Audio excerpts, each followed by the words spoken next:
All right, so once the rendering has completed, you're gonna see all your rendered frames in a folder.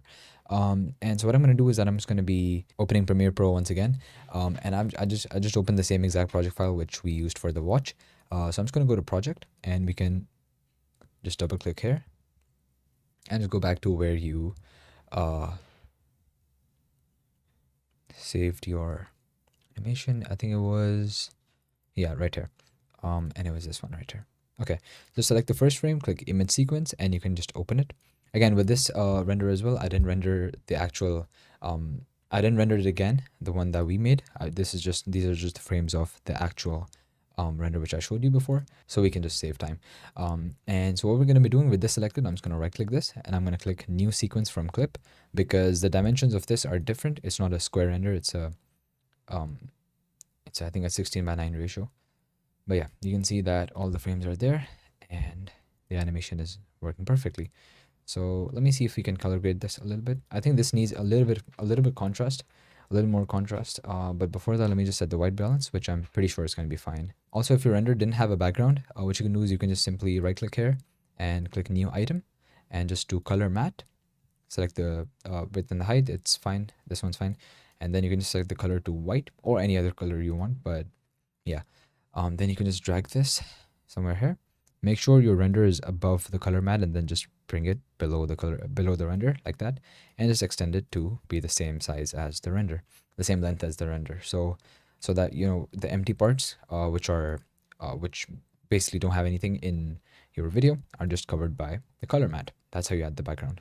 But in this render, since I already do have a background, I think the transparency option that we checked, if you don't check that, then it's going to have a background. If you do check that, then it's going to render out a transparent image. I think that's how it works, but I'm not 100% sure, so I'm not 100% sure. But yeah, so what I'm going to do is that I'm just going to, with this selected, I'm going to go to lumetri color.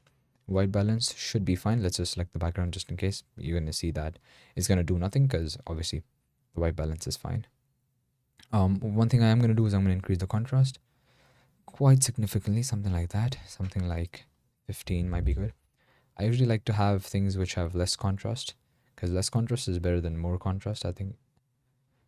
Because if you go overboard with contrast, then it's not going to look good at all. But in this, honestly, I think we can probably afford to have 20 contrast, whatever this unit is. Highlights you might want to increase a little bit. Shadows you might want to decrease a little bit. It's like, yeah, it doesn't really matter as much. These are just minor adjustments. You can skip over these if you want. But vibrance, I'm not going to increase the vibrance because it already is pretty vibrant in my opinion. So I think it should be fine. Actually, let me just decrease the contrast slightly. Or like maybe what I can do is I can just set the highlights and shadows back to where they were. I think that's fine. And maybe set the contrast to something like 17. Because I think the wallpaper was like it had a little too much contrast. But yeah, I think we're pretty much good to go. So now what we can do is we can just select export and just go over to the export tab, and you can just name this whatever you want. I'm just going to name it course_anim, and we can save it. Oops, my bad. Just say keep both, whatever, it doesn't really matter, because we're changing the folder anyway. This folder right here and course anim1, that's fine. But yeah, we can just go ahead and click export, and that is done like that. Perfect. So that was pretty much this animation. And I'm just going to be showing you the animation once again. So you can add music to this. You can do whatever you want.